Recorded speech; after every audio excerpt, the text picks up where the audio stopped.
All right, song by Ralph Diamond. Woo! It's all God to me. That gets me excited. It really does, because now I'm surrounded with this loving presence. It's in everyone. It's in everything. I don't care what you say about yourself. If it's not all God to you, I don't care. Because it's all God to me. Isn't that wonderful? Start running around like that with that attitude and that feeling. And guess what happens? You start to see that it is all God. Each person and each thing and each circumstance and each situation that you run into, there's God. God is in that mango on the mango tree. I love that. Whoa, what a wonderful, wonderful feeling I got. Thank you so much. Now, this is why we're here. This is what we do, is to extend this feeling to others, to extend this experience that it's all God. It's all good. It's all your beautiful, unfolding, spiritual nature being presented to you in this world right here. Isn't that wonderful? So that you can learn about your own divinity, about your own God self. Now this is quite blasphemous to some people, that I would call you God. God is all around us, that God is in every single person. It doesn't matter if they're demonstrating it or not, the potential is there. And that's why we love unity and need unity in our community. We need unity to have a place where we can come together to fulfill that God potential. Because for so many years and perhaps millennia, we have denied our true self. We have been walking around believing that we are limited beings, that we are separate, that we have an innate sin, an innate evil in the human consciousness and the human makeup. You know what? We do not. We are innately good.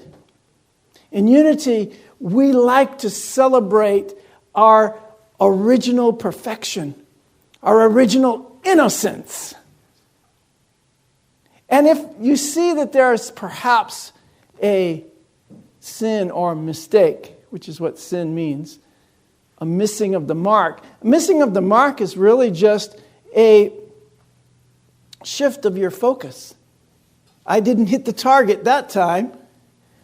I'm going to change my focus. I'm focusing on thoughts of separation and lack. It doesn't make you a bad person. It doesn't make you evil. It doesn't mean we're born in original sin. It doesn't mean any of that. It just means that your focus is in the wrong place. That's all. It's that simple. I changed my mind. I changed my focus to focus on God. Now I'm focused on something that I can do. Wonderful meditation, Kendra. Because wonderful. Wasn't that wonderful? Because now I'm focusing my mind on kindness first towards myself. Self-compassion. It's so huge. To heal thyself. What did Jesus tell the guy who came for healing? Physician, heal thyself. Here, you got it all in you. You got everything you need. Just be a little compassionate towards yourself. Love yourself. Heal thyself. So we're all on a lot of different paths, and that's okay because it all leads to the same place in the end, the realization of God in everything and in me. The last place that we ever look is in ourselves. And so whatever path you're following, it's all God to me. But there's one test that I use to see if I am really on my spiritual path, to see if I'm really doing it. Am I kind? Am I practicing kindness? It doesn't matter how great you understand all the concepts and how much history you know and how many theological philosophies you can talk about and discuss. And none of that really is going to have any value unless you're practicing it. We learned the other day in the Bible, it said, if a man says he loves God and hates his brother, he's a liar. Now, I'm not calling you anything bad. I'm just saying you're lying to yourself. I don't really care. I just want to find out if you can be kind to yourself. Stop lying to yourself. Because if you're not kind in the world, you're not kind to yourself. You're going to treat others exactly how you're treating yourself on the inside. When you find yourself angry at someone, really, when you find yourself fuming and angry and raging at the world, guess what? You're raging at yourself. Something in there is telling you that you're not good enough.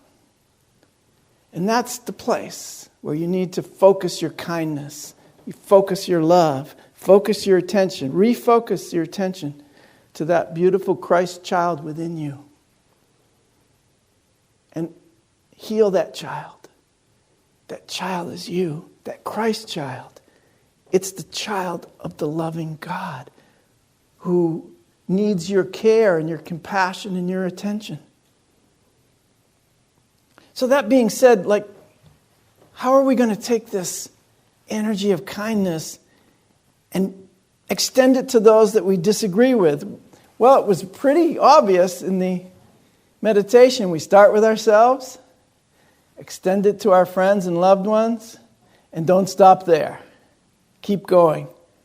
Extend it to those that are difficult for you.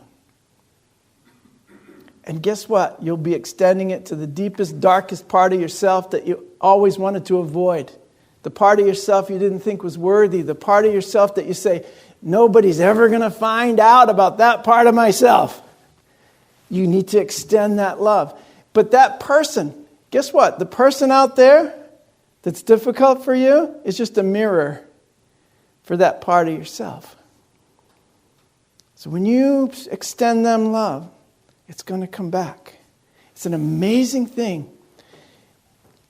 So we want to know how we can do this with each other, with those that are difficult. Bring more kindness to the whole world. There's a Zen proverb that helps me a lot. It says, before you speak, let your words pass through 3 gates. We're all familiar with this. Is it true? Well, truth has become relative in the modern society, hasn't it?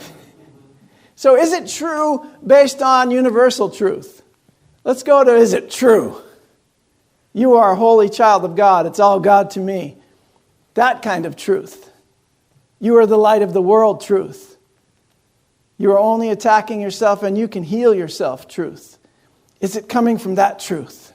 Is it coming from the truth that the divinity of God is in you? And then is it necessary? I don't find it necessary to point out when people are not telling the truth to themselves. Because you're lying to yourself if you're not following your spiritual path and being kind to others. So it's not my place to point that out to you. It's my place to be kind to you. And the more I am kind to myself and to you, the more you'll be able to pass through that last gate. Is it kind, what I'm saying? Is it kind? If it's not, then I don't really need to say it, do I? I don't really need to tell you what I think about you. Why? Because it's not what I think about you, it's what I'm thinking about me. Isn't that incredible? But you're so... As a human being, you're so, especially in social media, so tempted to tell other people, quote unquote other people, who are still you in a different space-time, but I won't get into that. You're so tempted to tell others what you think about them, what you think about their ideas, what you want to tell them, you want to set them straight. This is the truth. No, the truth is what I want to be expressing. that you are a holy child of God. No matter what you think about yourself, no matter where you've been or what you've done, you're a holy child of the Most High, of all the love in the universe. That's you. And I am convinced that if that young disturbed child that went out and bought the AR-15 and went into the school to shoot the kids was taught that he was a divine child of God, that he was whole and perfect and worthy and loved and lovable and free and had all of that comfort, that those shootings would never happen. I am convinced of that. And we should be focused on loving those which are on the fringes, loving those who might have a tendency toward violence, loving those as much as we love ourselves and our own children. Because if we want to bring about a kind society, we must practice forgiveness. We must practice love. We must give unto others that which we want to receive. All that loving kindness, the care, and that comfort, which Kendra spoke about and which I experienced in that meditation. That's what we have to be doing every single day, every hour of every day. And check out how happy you're going to be when you do it. There's a wonderful series of quotes I'd like to share with you from Wayne Dyer, because he really inspired me in the realm of kindness. So I want you to consider this. The more you extend kindness to yourself, the more it will become your automatic response to others. Start with self-compassion. Do your work. Do the inner work. And you, some of you men out there who are wondering, what the heck is the inner work? What are you talking about?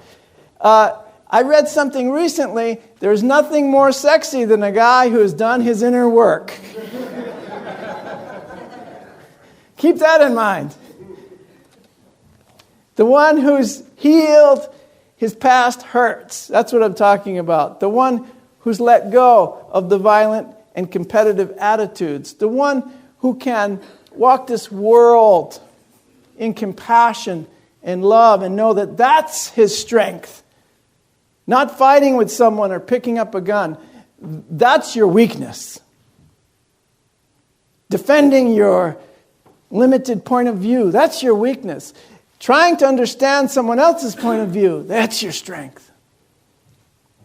And so as we become more kind to ourselves, we're going to have that automatic response to others. So he says, research has shown that the simple act of kindness directed towards another improves the functioning of the immune system. Wow! No wonder you're looking so healthy today. You must have been going around being kind to everyone and smiling and helping people and helping yourself and being kind to yourself. So it improves the functioning of the immune system. It stimulates the production of serotonin in both the recipient of the kindness and the person extending the kindness. Kindness extended, received, or observed. That's interesting too. Or observed. Now, I observed Dolores, for example. I'm going to use you again. When she goes and visits people, she visits a lot of people, probably more than I can get around to. So she's like the one-person community care team these days. But when I observe her doing that, guess what? It's stimulating the production of serotonin in me, in my body. It's also making my immune system function better. No wonder I never got sick. I see too much kindness going on. So it's giving, it's receiving, but also paying attention, observing. Paying attention, looking for those acts of kindness that others are doing. I've seen Karen reach out to other people so many times. just because kindness is the right thing to do.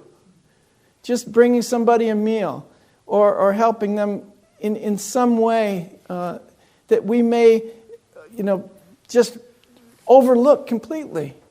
But, I just find that when you're doing that, when your eyes are always open for how can I help, you're going to be happy.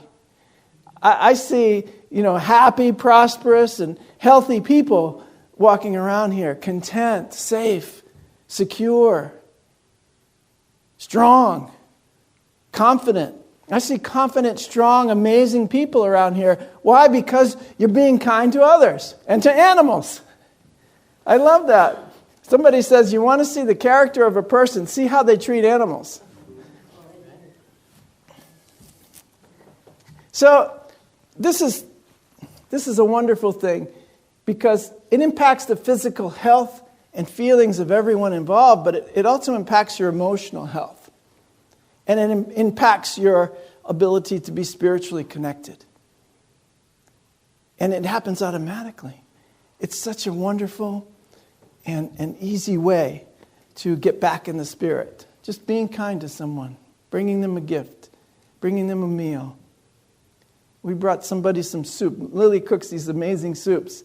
And, we brought someone a soup for their birthday or something. And, the energy of the thank you lasted us weeks. The gratitude that came back. Like, we weren't doing it for ourselves, but we did receive a great benefit from that. Or when we, helped somebody from the Sunshine Fund who needs a little help with their rent or put gas in their car. Maybe they need a computer. We've done all these things for folks to help pay your electric bill when you're going to get your electricity shut off or something like that. I've always got my eyes open for, how we can help in the community. In this community and in the greater community, we use our tithing to help organizations as well. And so we've developed a lifestyle of giving and a lifestyle of kindness, of thinking that I am now better than anyone else. I don't deserve any more than anyone else, but I deserve the universe. So do you. I deserve it all. I mean, I truly do feel like I was put here to be abundant and prosperous and free. And so do you. You deserve that as well. And every good thing, because actually it's turned out better than I can imagine. And it always does. Set your sights and your goals way up there and watch the universe, God, exceed that goal. Watch the universe bring you more than you could ask for. But if you don't ask, you're just going to get whatever the world wants to throw at you. You're going to just be, really complacent. If you don't want to grow, if you don't want to move, if you don't want to succeed, and you don't want to be abundant and prosperous and free and healthy and loving and caring, then don't come around here. Because I'm going to see the God in you. These guys are going to see the God in you. And you're going to start believing that God lives in you. And now you're going to start acting like it. That's the big thing. You are. You're going to start being kinder than you ever thought possible. And you're going to give and give and give. And when you do that, you're going to receive more than you ever imagined. Kindness extended, received, or observed beneficially impacts not just the physical health, but emotional and spiritual health of everyone involved. Now here's Wayne Dyer. He says, my beliefs are that the truth is a truth until you organize it. I'll talk about this in a second. Then it becomes a lie. Remember the scripture said if you say, I believe in God, I love God, but you hate your brother, you're a liar? This is what he's talking about. When you organize truth in a way that you can understand in your limited consciousness and try to fit it into the world that you've created out of separation, it's a lie. It's not the truth anymore. Because the truth is, it's all God to me. It's all God is the truth. So when you try to organize it as some things are God and some things are not, it doesn't work. You're lying to yourself. Because the thing, inevitably, the thing that you leave out of that equation is yourself. If there's some things are God and some are not, I end up being the one thing that's not. It's just that way. It's just that way. So truth is true and nothing else is true. That's the Course in Miracles. Truth is true. It's all God. Nothing else is going to be true. I don't think Jesus was teaching Christianity, says Wayne Dyer. Jesus was teaching kindness. Jesus was teaching love. Jesus was teaching concern. Jesus was teaching peace. Jesus was teaching unity. Oneness. Oneness with God. I am the child of God. I am the Son of God. And so are you. He never said, I'm the only Son of God. Okay, we talked about Nicaea last week. That's the lie, the human translation. The only begotten Son of God is you. That's why he said that.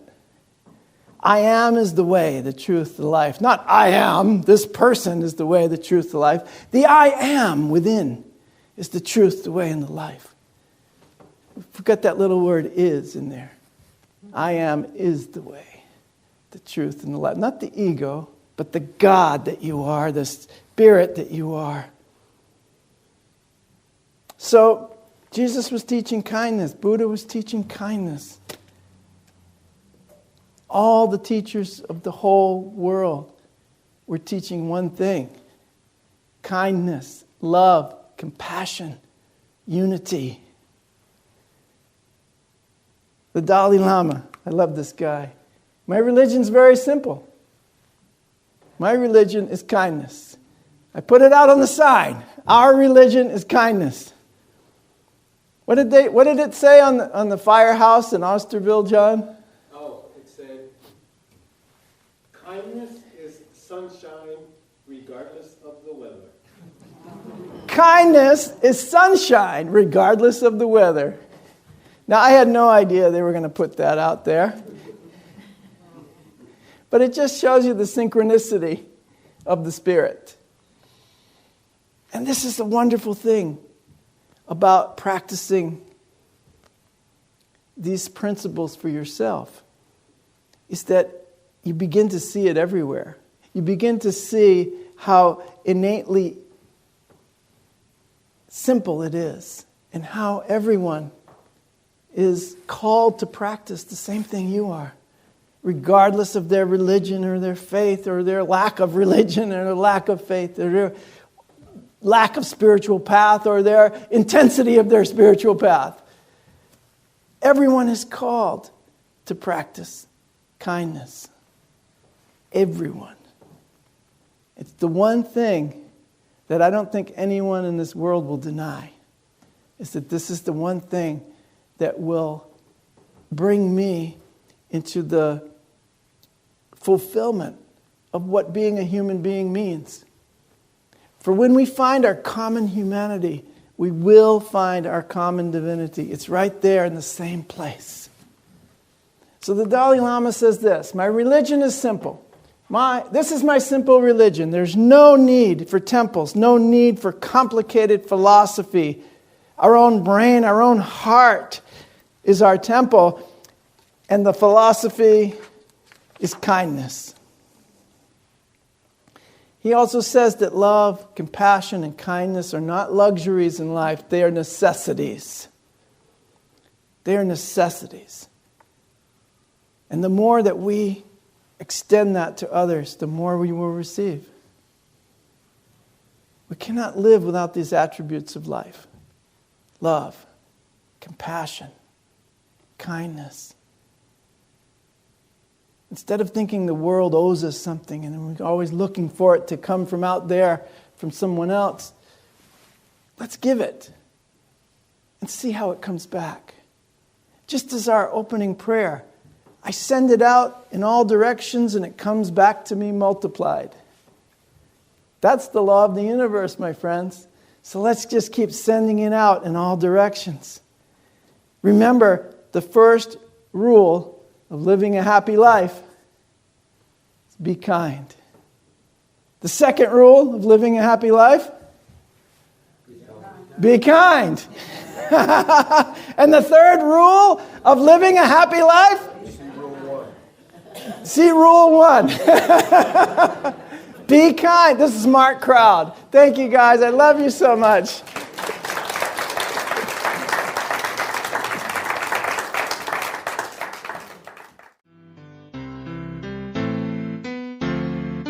You have been watching the message from our Sunday celebration service here at Unity on Cape Cod, providing a positive path for spiritual living.